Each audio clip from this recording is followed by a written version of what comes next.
Legend has it that whoever gained the approval of the divine sword would obtain infinite power and become the new king, but for 300 years, no one could even get close to it. When the king heard of this, he immediately held a grand competition. Whoever could pull out the sword would not only receive a reward of $1 billion, but also marry the princess. Upon hearing this, crowds rushed to the competition grounds, yet most were knocked back the moment they tried to approach the sword. Then, a mage, convinced he was the chosen one, stepped forward to challenge it. He struggled past the sword's barrier, managing 2 steps forward, but could go no further. Desperate, he drank a potion and forced his way onto the 3rd step. But the sword sensed his deceit and summoned a divine dragon, blasting him away as punishment. The spectators trembled in fear. That was when a wealthy young lord, enticed by the princess's beauty, decided to pull the sword and claim her as his bride. With arrogant confidence, he climbed the steps, easily reaching the 3rd tier, but then the sword's pressure bore down on him. Just as he was about to fail, his butler intervened, channeling a surge of energy into him, pushing him onto the 5th step. The sword, as if provoked,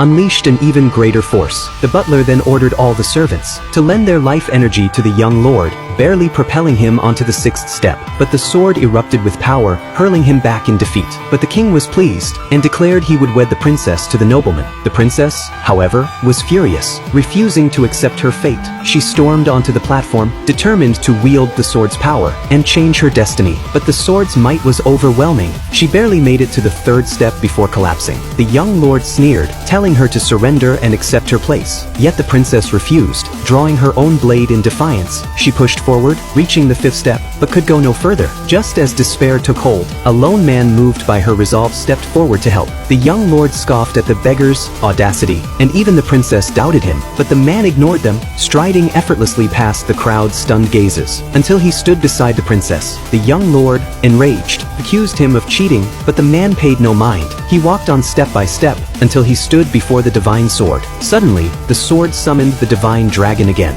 The crowd braced for the man's punishment, but instead, the dragon vanished into thin air. The man climbed the final step, the 10th, and the sword acknowledged him as its true master. The young lord, unwilling to accept defeat, ordered his men to seize the sword by force. But the man, now wielding its power, effortlessly defeated them. Then, in a final act, he handed the sword to the princess, breaking her chains and changing her fate forever.